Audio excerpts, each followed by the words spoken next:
The reason they like reading my stuff is that I've always got real life examples to prove what I'm saying. There's a lot of good people that listen to this podcast. Other than God and my family, deer hunting would be next in line on my list of priorities. From the bottom of our hearts, it's just fantastic and awesome to have the support that you guys are getting. People ask me about expandable broadheads and love swings. Chasing Giants with Don Higgins and Terry Peer. Brought to you by Osseo Camo, nature's most lethal camouflage. Follow along as Don and Terry discuss the techniques, strategies, and dedication needed to harvest one of God's most amazing creations, world-class whitetails. Welcome to the Chasing Giants podcast, episode 166, brought to you by Osseo Gear with Don Higgins. I'm Terry Peer. Don, it's already the end of April, and you've been, I guess you can say you've been working hard the last couple days. Well, I've had some help, I'll put it that way. We got a lot done. I had Austin Razor here for a few days from Ohio to help me out, and I'm telling you what, that guy's a go-getter, and he got a lot done, and I had, at times, I had other things going on where I couldn't be with him, and I'd just show him the different projects that I had, and he got them knocked out so quick. I think he was here 3 days, and he got more done in 3 days than I could have done in 2 weeks. So we TSI'd a couple of different blocks of timber, just a whole lot of different small projects. Got a couple tree stands put up, shooting lanes cleared, you name it. But I've never got so much done in an off season as what I've done this spring. And basically, once I get my food plots in, I'll be taking it easy until about the 1st of July when I put my cameras out, and then I'll be going crazy, get all those cameras out over, a wide area. But yeah, I've got a lot of projects done this week, or I should say Austin got a lot of projects done this week. And while you was in Japan, how was Japan? It was good. We had a group of 22 people that I took over. It was there was some customers on it. There was some new sales reps that we hired on it, and then some, if you want to call them up-and-comer managers in our company that are kind of have been identified as young leaders that we wanted to go over and show our headquarters of our parent company. I work for a Japanese company, so it was a group of about 22. So a lot of the trip is about herding cats and making sure nobody does anything stupid and showing them Japan culture and also the company and doing tours. I had to stay in a suit about 16, 17 hours a day, which that's not my favorite thing in the world to do, but overall it's a good experience for everybody. So I can't, I'm not sure how many times I've been over there, but it's always a good trip over there. The thing I appreciate most about the Japanese culture is how respectful they are. It's just night and day with our society. Everybody's there, kind, courteous, want to be helpful, whether you know them or not, extremely respectful. It was all I could do a couple times just to not go on an absolute rant on social media while I was over there because of some of the stuff I saw, but it's okay. But just focusing on the good, that country knows how to be respectful, and I want to tell you, they are very, very kind to foreigners when we go and visit. That's very interesting. I've never had any desire to travel outside the country. And the older I get, the less desire I have. I mean, today I don't even want to go to Canada. So, bear hunting or anything like that. If I was going to go bear hunting, I'd either go right through Canada all the way to Alaska, or I'd go out west somewhere. But did you learn to speak any Japanese, or did you learn to say chasing giants in Japanese? I guess that's my question. Yeah, but I'll have to save it for next week because it's really, really hard to pronounce, and I need to make sure I don't say it wrong. And the guy who was teaching me to say it, he stayed behind for 2 days to go see his mom. So he doesn't fly in until Monday of this week. But not good enough that I remember how to say it anyway. So It was funny. I found a group of school kids when we were out touring a temple, and the 22 or 21 guys that were on the trip, I think all of us but maybe 3 were over 6 foot tall, and we had a couple guys that were like 6'5", 6'6".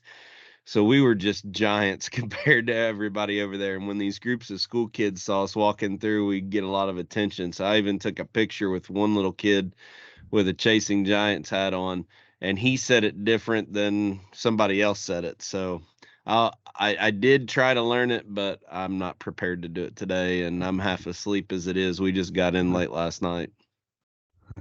One thing about it, if you screwed it up, nobody would know. Oh, I'm listening sure. to this podcast would know. Oh, I'm sure that there'd be somebody out there that said I would do it wrong, but that's okay. But yeah, it was a really fun trip. Posted the picture of a salad bar buffet that I know you would have enjoyed. It had looked like big minnows or shiners on it. I don't even know how somebody would eat it, but it was kind of funny. Yeah, I commented on it. It looks like you had Yeah. a bowl of code brown and a plate of minnows. Yeah, I did not eat that, so I can assure you that. Did you see the video I posted about the bidet? Yeah, I did. Yeah, Spray, that thing has some spraying the pressure ceiling. behind it now. Now, that was turned all the way up, but I want to tell you that's the best part about Japan. I'll just leave it at that.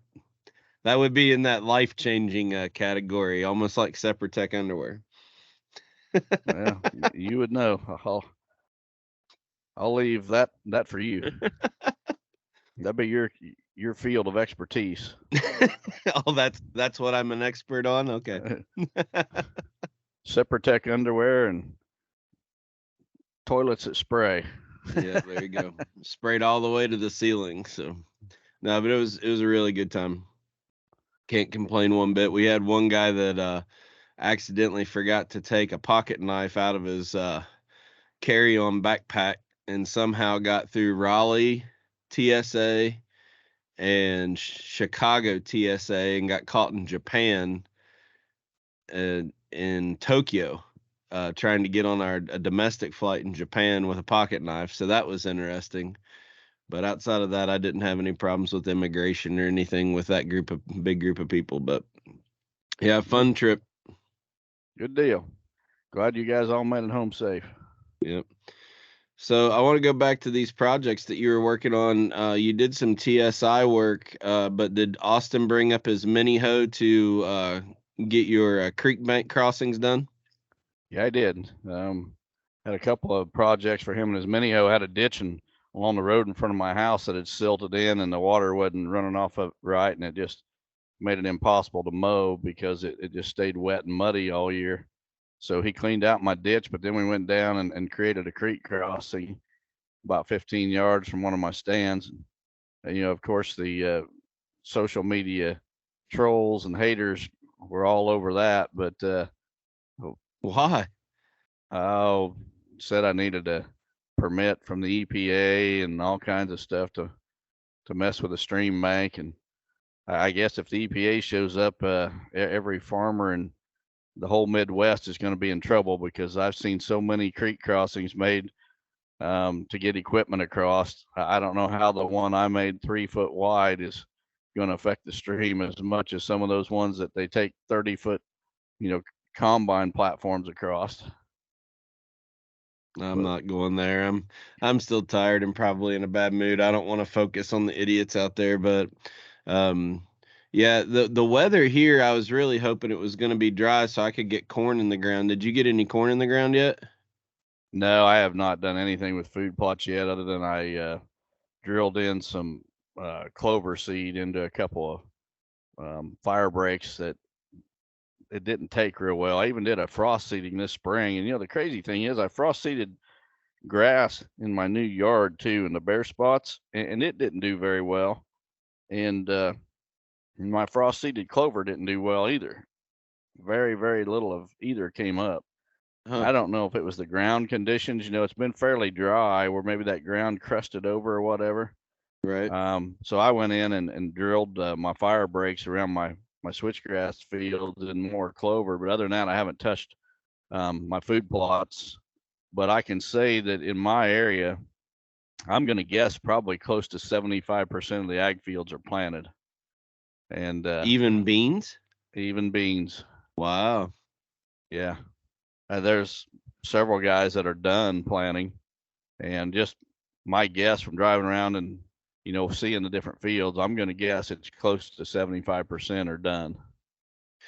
So we talked a little bit about that last week, as far as it relates to getting your fall plot plan maybe adjusted and what it means for a deer hunter. But going back to our new product that's coming out this year, NutriCrave Deer Corn, is the early planting season actually going to help us maybe get that out of the field a little bit earlier, hopefully, and get it to market? Well, I hope so. I haven't checked with Dwayne, who's in continual contact with our grower, but I would think so for sure, because the planting dates this year are a solid month ahead of what we've seen on average, say the last 5 years or so. Yeah. Most years, looking back at the last 5 years, I don't remember any year that we had this much planted in April. And there was at least one year where almost nothing got planted until June. Right. So we are a solid month ahead on planting dates for the 5-year average. And that's just going to throw the harvest date a month earlier. I'm telling you, about Labor Day, early September, the farmers are going to be going. Yeah. Showing Well, hopefully corn. that'll let us get some of this deer corn out and get it dried and get it packaged for our dealers to get in the field. I was really hoping that it would be dry, but it looks like it's the temperatures have really cooled off here. It's not below freezing. I don't think we have a issue with frost, but it's cooled off here, and we got rain the last 2 days, so I think it's going to be too wet for me to plant this weekend. And then next weekend, Joe Johnson and Al Foster are coming out to turkey hunt for 3 days, so I don't want to mess up their turkey hunt. So I'm not sure when I'm going to get my corn in, so we'll have to wait and see when I have a window where I'm not at work catching up, or the guys aren't out turkey hunting, but we'll get it done. We're still way, way early.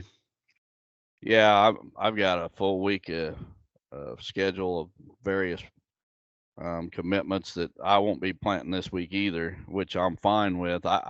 My food plots, I used to be on top of it. As soon as the ground conditions were right, I didn't care about anything else, temperature or whatever. I wanted to get them planted. But as time has gone on, I think that soil temperature is so important, especially when it comes to weed control. So when you plant, most time you're starting with a totally weed-free seed bed. And then if it's too cold for your soybeans or whatever to germinate, it's still warm enough for the weeds to germinate. And Right. when I put that seed in the ground, whether it be corn, soybeans, whatever, I want the ground temperature to be warm enough that seed can immediately germinate and that plant get going. And I think by delaying everything, delaying that spraying of the herbicide to kill the weeds that are on that plot to start with, and then delaying your planting until those soil temperatures are warmed up, I think it's a good deal. However, I don't think you want to wait too long. I think there's a tendency among food plotters to wait until even into the summer months to plant their spring plots. And I think as soon as the soil temperatures get there, you need to be on top of it. You don't want to miss too many rains in the spring. But the days of me going out as soon as the ground was dry and throwing seed in the ground are pretty much over. I'm going to wait on the soil temps as well. Right. And at least for here, I don't know what your weather's like, but at least for here, I think it's going to be fairly chilly all week this week. So I hope it doesn't turn off and get real cold and rainy next weekend and make it harder, because next weekend will be the third weekend of Kentucky turkey season, I believe. So birds have gotten a lot of pressure, and then you get that cold front come in where it's rainy and not real sunny. I hope it doesn't shut the birds off and gives Joe and Al a good chance to go hunting. Yeah, I'm still seeing the turkeys on my place too. I think I got resident turkeys now. Yeah. Seeing them on a fairly consistent basis. Yeah, you'll regret it one day. I'm just Well, kidding. Oh, shoot. I know everybody who loves chasing them. I just the thing that I think people don't understand with us is we spend so much time with deer. It's we got to pick our battles. There isn't enough time for us to have something else that we want to do as involved as what we do with whitetail. I still don't think people have that perspective, and it's okay. I agree totally because, this week, if I would have been turkey hunting instead of doing this habitat work, I mean, I wouldn't have got a fraction of it done. I wouldn't have wanted Austin in with his chainsaw working. I'd have wanted him sitting out too. And it would have cost me a whole lot of projects getting done. Um, Deer's my thing, and I'm fine for those guys chasing turkeys. Good for them. If it makes them happy, go for it. But Yeah. when you chase deer as hard as we do, there's like you said, there's not much time for anything else. Well, and I got family obligations, work obligations, so sometimes you just have to pick which one you like best, and you don't play golf as much as you used to, or I don't, and don't fish, and so we do what we love, and I'm happy for it. But Yeah. speaking of the turkey hunters, before we take a break for the Osseo spot, I want to share a new sale that just came out from our friends at Osseo. We were notified of this week.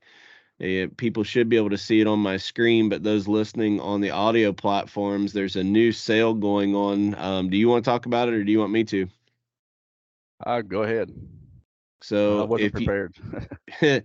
it's basically a turkey hunting bundle. So if you buy the lightweight hoodie, the lightweight pants, a face gaiter, and a hat, you'll save 20% and get a 30% off bonus gift card. So you're basically taking a $300 package and taking it down to $229 and getting a $30 gift card.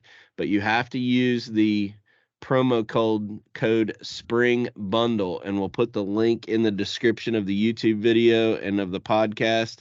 We both have it on our social media.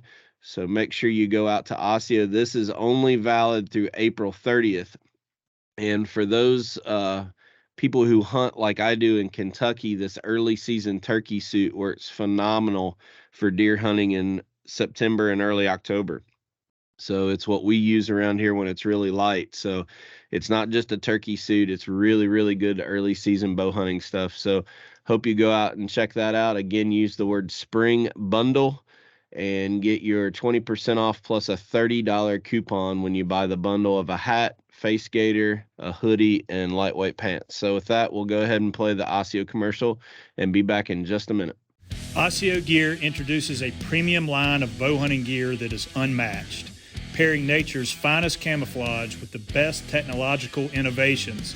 Osseo Gear brings whitetail bow hunters the gear they need to be the best at their craft. The unique camouflage mimics the intricate feather pattern of North America's greatest predatory creatures. Designed for invisibility, built for comfort, and engineered for function. Visit OsseoGear.com. That's ASIO Gear.com to start shopping. Osseo Gear. Prepare to be invisible. All right, Don. Well, what else do we want to talk about before we move on to the questions? I know there's one or two in here that might get you a little fired up this weekend, so I don't want to cut you short on questions this week. But Yeah. you got anything else you want to talk about? Maybe the last week of Miscanthus sales is this week. Yeah, this is the last week for Miscanthus sales. So if you guys want Miscanthus, you better get your order in this week. Another thing, I need to thank a couple of our listeners because I think it was last episode I said something about I'd like to find some mushrooms. I don't even remember what I said now, but I said something about I'd like to have some mushrooms. And two of our listeners sent me mushrooms. Oh, wow. Yeah, one of those is Matt Williams. And so I want to recognize him. He sent me some in the mail, actually. And then Kent Tabor. I go to church with Kent, and he brought me some mushrooms to church last Sunday, as well as some crappie fillets. So we had a great meal of mushrooms and crappie fillets one evening, and just want to thank those guys for thinking of me and sharing their mushrooms. Yeah, how long does mushroom season actually go through? Is it done in the spring, or can you pick them in the summer too? No, it's pretty much just in the spring for maybe a couple weeks. Okay. Pretty short window there. I think some people take their mushroom hunting just as serious as other people take their turkey hunting. I think it's a big thing in areas that have them. To my knowledge, we don't have them in my area. Well, they do take it serious, and there's a good reason for it. It's about as good at eating as anything you'll ever find. Yep. All right, well, let's just go ahead and move on to our first question of the day. I'll share my screen and you can kick it off. Okay, this one comes from John McCoy from Industry, Illinois. He says, "Hi, Don and Terry. Electric fence question. We're planting soybeans this year and slightly concerned about the pressure they will get before the season starts. What do you think about using an electric fence around it? Will it scare the mature bucks off from that area permanently? Thanks for all you guys do, John." John, I have absolutely no experience with electric fence, but I picked your question because it's a question I get all the time, both submitted on the podcast as well as just real world customers either emailing or calling or whatever. I've had a lot of consulting clients that I've been on their property and they had electric fence systems set up around their food plots, and I have not had a single negative comment from any of those folks that have used them. So I got to believe they do work. I wish I had a better answer. I wish I had some firsthand experience to share with you. I just don't. But sharing all the experiences I've had, contact with people that do use them, it's all been 100% positive. So, I'm sure it does work. As far as it spooking mature bucks, I don't think that's an issue. Primarily because most bucks you're going to have that fence around your food plot in the spring and summer months. And when you're taking that fence down is going to be about the time that those bucks are shifting their range. So, they may not even encounter that fence while it's on. They may, by the time they show up to your property, that there's a fair chance that that fence is shut off and taken down or opened up or however you're going to do it. I have a 2-acre fence in my shed that I've never used, so I can't speak to it either. But let's spin the question a little bit differently, because we both have friends that use the fence and have really good luck with them. But for people who can't get the fence up, we talk about planting date and how we can kind of offset from what the farmers are doing. Talk a little bit about that and ways that we can use other ag crop around us to protect the browse pressure, which is what Adam's doing. And every situation's different. So it's not always do this or never do that, but what are some other ideas we can do? Well, a couple to really cut down on the browse pressure. First of all is, take note of when your farmers are planting their soybeans and allow the soybeans in their ag fields to germinate and come up, and then plant your soybeans. Allow those local deer to start keying in on the farmers' ag fields of soybeans before you plant your plots, and that'll help to some degree. Another thing that is, I've just really started doing it in the last couple years, and still experimenting to some degree, but you can really increase the seeding rates of soybeans. Soybeans are very unique in that they're going to utilize the space that you give them. So if you're planting them really sparse, those plants are going to get bigger and bushier and produce more beans per plant. If those beans are planted close together or tight, each plant is going to not bush out as much. It's probably not going to get as tall. Now, the overall yield is going to be about the same across an acre. But by putting more plants out there per acre, the deer come along and browse some of them. It still leaves some for grain production. So, we sell real world soybeans in 50-pound bags, and we recommend a bag per acre, and that'll work fantastic in a situation where there's little or no browse pressure. As that browse pressure picks up, you can increase that seeding rate to literally over double. You can plant over 100 pounds per acre and still get a soybean crop. Totally different than corn. You definitely don't want to do that with corn. We're talking soybeans only here. But I'm typically now planting about 60 pounds per acre on my place. I got a little bit of browse pressure, not a whole lot, but by adding another 10 pounds per acre, I get a fantastic stand. So if you're in an area with heavy browse pressure, hold off on your planting date. Let the farmers get theirs established if you have ag fields in your area. And then the second thing you do is when you do plant, increase that seeding rate to up to double. And that'll really help you out as well. Adding another legume will also help. People who plant clover strips around the wood line, you don't get a real good soybean yield right up against the trees anyway. And, like you do as a fire break, there's a lot of people that'll put in strips of clover right up against the trees and put that out. That'll take a little bit of pressure as deer come off before it, but that's the biggest reason that I like alfalfa on my farm. Not only do we mow it for hay, but we let that alfalfa get established, and the deer will be hitting the alfalfa really hard and take a lot of browse off of the beans early. But every situation's a little bit different. I've not had the need to put a fence out. I have one, but haven't done it yet, so can't really speak to it either. And we typically don't answer questions that we don't have firsthand experience with, but this is one we get so often. And we've got so many clients that have used it without a single negative comment that I felt it was worth using that question.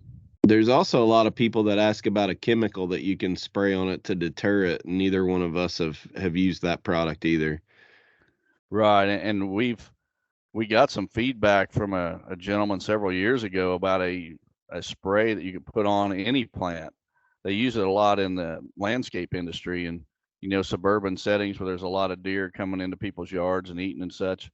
And he claims it's the best stuff he's ever found, and he uses it on his soybean plots. We contacted the company to try to market it through Real World, and it just so happens that the owner of that company is a rabid anti-hunter, and he wanted no part of helping us with our deer plots. So it didn't matter. He wouldn't even have a conversation with us about it. Yeah. So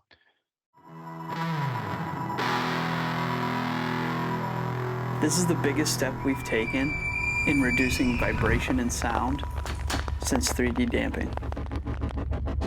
What will my new setup do for me that my last year setup did not? Let's go!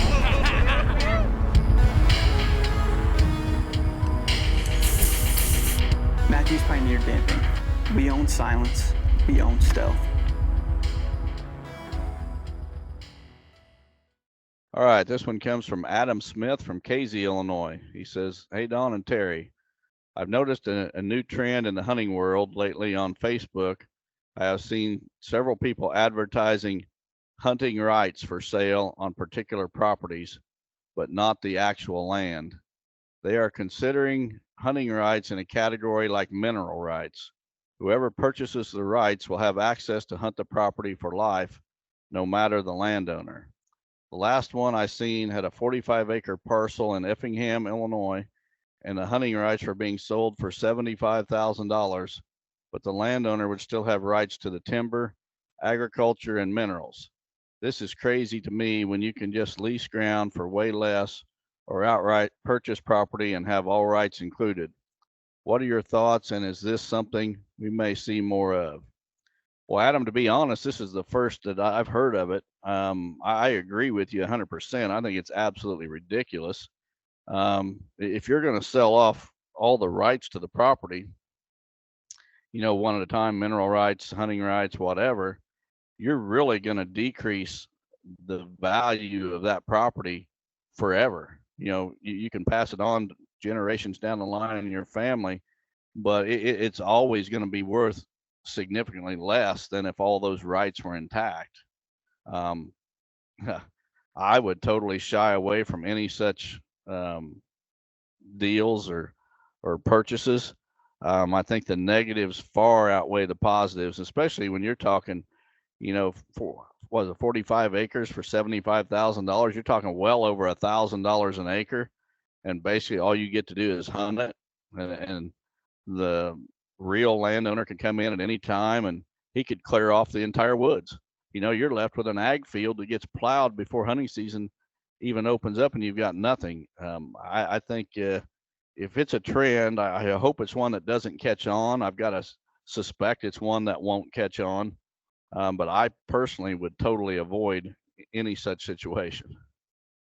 Sounds like a recipe for disaster, if you ask me. I don't know. Yeah. I'm not sure who came up with the idea, but it's one that I certainly don't embrace. All right. Question number 3.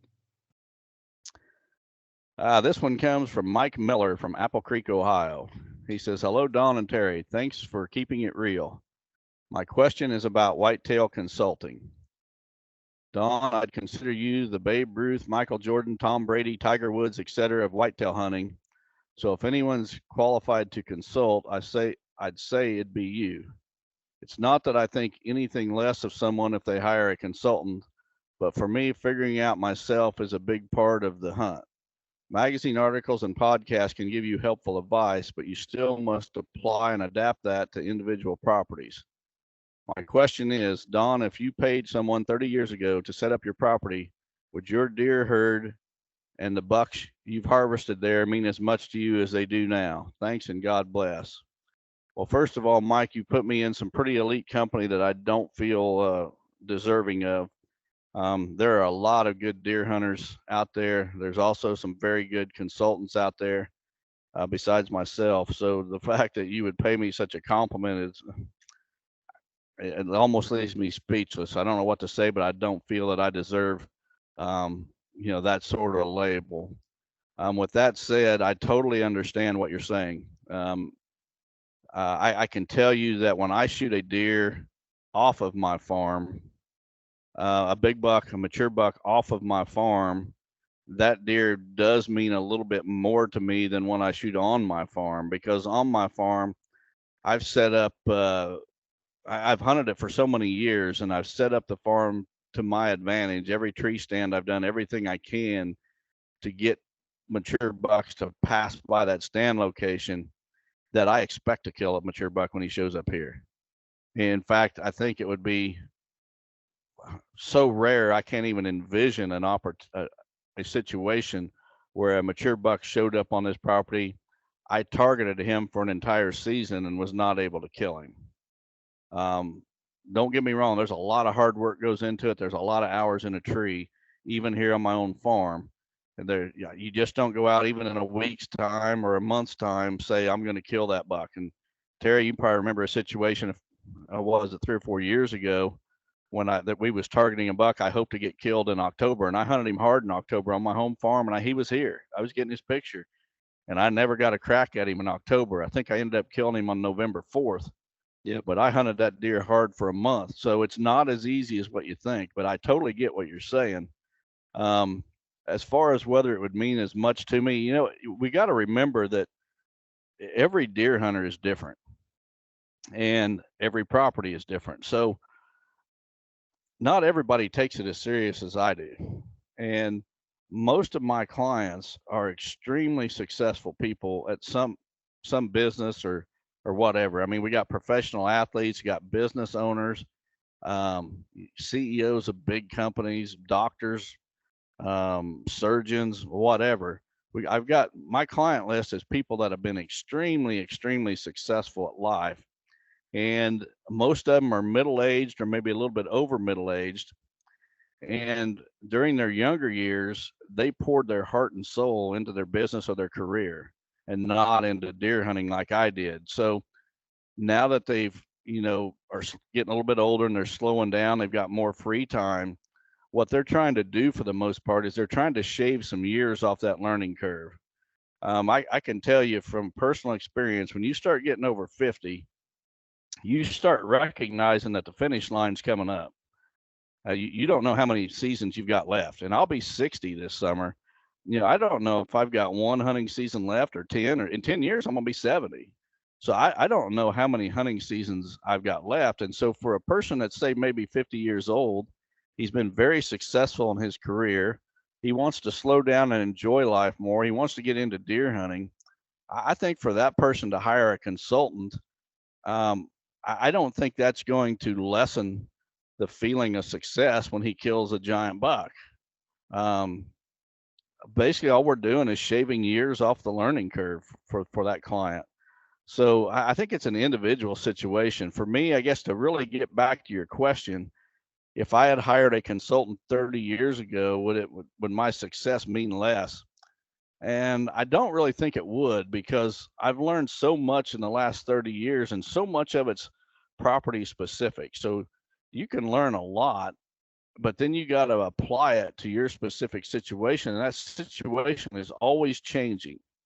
And, today, for example, on your property, and this goes to any listener out there, today on your property, you may have zero hunting pressure on, say, 3 sides of your property. Well, guess what? In 5 years, those properties around you could sell and change ownership, and boom, now you've got hunting pressure all the way around you, and you've got to totally change the layout of your property to address that. So managing a property is a continuous, always evolving process, and you got to take what's happening in your neighborhood and what's happening on your property into account. So I guess this is a long-winded way of saying, no, I don't think if I would have hired a consultant 30 years ago, it would diminish my feeling of success today. Yeah, everybody's different. I don't think it's any different than somebody who loves to golf and going and taking a couple golf lessons to get better, or somebody who has a trade going and getting an education in that trade. You're going and you're learning. It's no different than me with you. When we first started the podcast, I said I didn't think I was qualified to ever do a consultant, and there's some properties I'm not qualified on. I don't take those jobs. You and I sit down and look at the job, and whether it's in my skill set, it might need to be something that goes to Bobby Worthington and not me if it's something that I haven't done or accomplished. But I think all of us have to just reflect and look at what we're trying to get out of it, and align yourselves with people that help you get to the goals that you want to get. And whether that's using a consultant or taking a golf lesson or going to trade school or whatever it is. I think your life is meant to surround yourself by people you can learn from. And our time on earth is short. And if you can shave years off of it and help get to where you need to go with friends, family, or business partners, then do it. Simple as that. And I'll throw out another analogy. Let's say that your hobby is softball. I know Steve Shields is very serious about, he plays on a semi-professional almost softball team. So if Steve Shields would take batting lessons from Mike Trout, and then the next season he goes out and he hits more home runs than he's ever hit in his life, does he feel less about those home runs because he took batting lessons from Mike Trout? I don't think so. I think if you want to be the best that you can be at whatever it is, then you find people that are very good at that. And I'm not just saying one person. You find multiple people that are very good at that, and you pick their brain, or you study their writings or whatever, listen to their podcast, and you try to emulate that. But there's a lot of good deer hunters out there, and I guess I'm a little bit flattered that you would consider me one of the best, but there's a lot of really, really good deer hunters out there, and there's also a lot of really good consultants out there. So I appreciate your kind words, but I'm not sure they're deserved.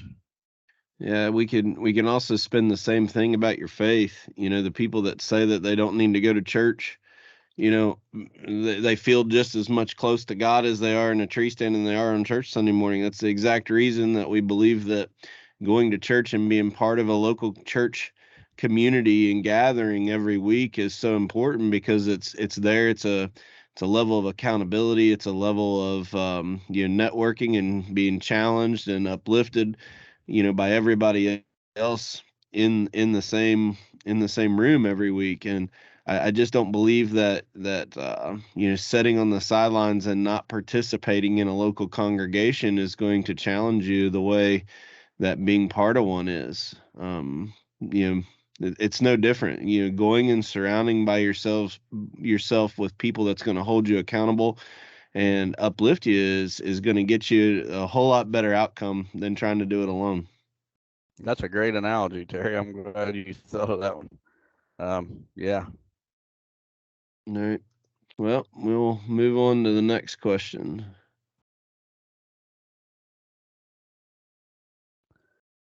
Okay, this one comes from Jonathan Miller from Clarkson, Kentucky. He says, love your podcast. I've been listening for a long time and love the way you stand up for what's right. The question that I got is that I work with this guy that claims the reason you shot those 200-inch bucks off your own property is because you released pregnant does back when you were raising deer. Another thing he said was that at the ATA show, the Osseo group there had no idea who Don Higgins was. I just want to prove a point because, as you see, he is not a believer like I am. Thanks, John. Well, John, I could get pretty fired up on this one, but I won't. But I want to make a couple of comments about what you said. First of all, I want to assure you and everyone else that I did not turn pregnant does loose on my farm. I believe your buddy, who I have no idea in Clarkson, I don't know anybody in Clarkson, Kentucky. So I'm just going to guess that your buddy heard somebody say that. It's not true whatsoever. But, you know, a couple things. First, you never get criticized by someone who's doing more than you. It's always by the people that have done and accomplished less, trying to accomplish what you did, that will make up things and criticize you. And the other thing I want to say about that is that you can share with your buddy that my top 6 bucks came from 5 different properties. And 2 of those came from my home farm. The other 4 came from 4 different properties. And those properties did not have a food plot on them. They did not have a single bit of habitat work on them. I did not lease them. I simply got permission by knocking on doors. So the whole idea that the only reason I'm killing big deer is because I've turned loose pin deer is not only is it totally false, but it's totally ridiculous as well. And that's all I'm going to say about that, because it's really not worth rehashing. You also bring up the idea that, or he brings up the deal that people at Osseo don't even know who I am. Well, does he realize that Joe Miles, the owner, inventor of Osseo Camo, has sit in my house with me and did a video that's been posted online?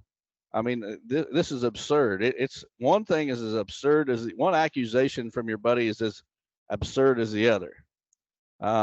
The difference is I can prove I know Joe Miles, and the crew at Osseo knows me because I posted videos on the Whitetail Master Academy. There's a video you can go watch right now where Joe Miles and I are sitting down in my trophy room in my house having a conversation. So, you know what bothers me personally is that there are accusations that cannot be proven false. And the accusation that your buddy made about me turning loose pregnant captive does is one that I can't prove. I can sit here and deny it, but there's no way for me to prove it. The Osseo accusation I can prove. And here's something else to consider. I had captive deer for 25 years. Think about this, 25 years, starting when I was younger, wilder, and crazier. And I never killed a 200-inch buck on my farm until after I had gotten rid of those 200 or those captive deer. So the whole accusation makes absolutely no sense. And that's all I'm going to say about that. It just baffles me at this point. I'm actually surprised you even put the question on here, but the dude's been on this podcast. He's sat in a room multiple times with us and been on the podcast, but whatever. All right. I'm not going to even acknowledge any more time on that one. The next one comes from David Amon from Highland, Illinois. He says, Don and Terry, thank you for the podcast and all the great content. I have a question for you guys regarding food plots as we are getting to this time of year. As food plotters and not farmers, I think people usually have a lot of questions regarding herbicides and spraying. One question I have pertains to pre-emergent herbicide. If my plan is to plant a soybean plot and then overseed green into them in the fall once they start turning so that I have a green source in with the beans, If I use a pre-emergent herbicide, will it allow the green plot to still come up in the fall? Or should I stay away from the pre-emergent and spray the bean plots topical so that I don't have issues with the fall green plot coming up out of the ground? Thanks for the advice. Well, David, you bring up a great point, and we get a lot of herbicide questions. There's not a day goes by this time of year where I'm not answering a minimum of 5 herbicide questions from real world customers or whoever. That residual herbicide, most of the time with typical weather patterns, is going to be wore off by the fall, and there's going to be some variance based on which pre-emergent herbicide you use and the type of soil you have, whether it be sandy or clay or whatever, and the amount of rainfall that you've gotten. So I think that it is important that you do use a residual herbicide on your soybeans, especially if you're planting like a glyphosate tolerant, like our Gen 2 soybeans. You're going to have a hard time controlling a couple of weeds, especially water hemp and mare's tail, with just Roundup. So that residual, preventing those weeds from ever getting started, is really critical. By the time that residual is wearing off, your soybeans are starting to canopy and shade the ground, which is going to prevent a lot of that weed growth. So I get 100% what you're saying. I would be careful about which residual herbicides you use. I would be careful about the dosage you use, and I would spray it early. Don't wait and plant your beans the 1st of July and then spray it on, and then think you're going to come back in 6 weeks and put your overseed. It is a concern. You bring up a very valid point, but I think there's some things you can do to still use a residual herbicide and still overseed later in the summer. This is exactly why we don't want to make vague herbicide recommendations on the podcast, because it could vary so much just with the type of residual or pre-emergent that you're using. And we all know that different areas have different access to different ones. So if we came on the podcast and said, do this, there's going to be somebody that takes that vague comment and applies a different brand name or type of herbicide to it, and it won't work. So there's ways to do it, yes, but you got to be careful doing it. But if I had to choose on not having green inside my soybeans or having a bunch of water hemp and mare's tail in my soybeans, I'm gonna use the pre-emergent and not have a green source, in the middle of it. Something else we should probably talk about while we're talking about overseeding into soybeans is if you've got soybeans that are still green and you try to overseed, your success is going to be very minimal. You really need to wait until them leaves start turning yellow. And in a lot of areas, the real world Gen 2 soybeans are not going to start turning yellow early enough in the season for you to successfully overseed. And I know there's people that are actually planting the northern Gen 2 soybeans in more southern regions like where we're at, just for the early maturity so that they can overseed. So, right. Your failure, if you've tried overseeding and it's failed, it could be due to the fact that your soybeans are still green and still shading the ground and are just going to prevent those seeds from growing. So it's really critical that if you're going to overseed, you do it at the right stage of those soybeans turning. You need to see some yellow leaves before you do it. A friend of mine tried it a couple years ago and it didn't work just because of how late it was that the field shifted over, and dried down.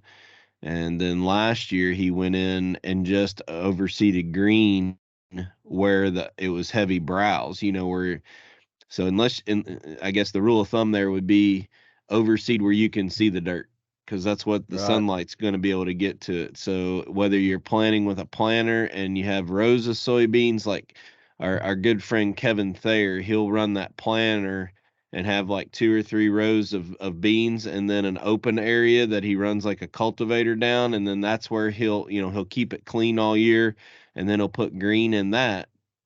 but that sun's able to get down even when the beans are green. So that's an awesome technique that he uses that I really like.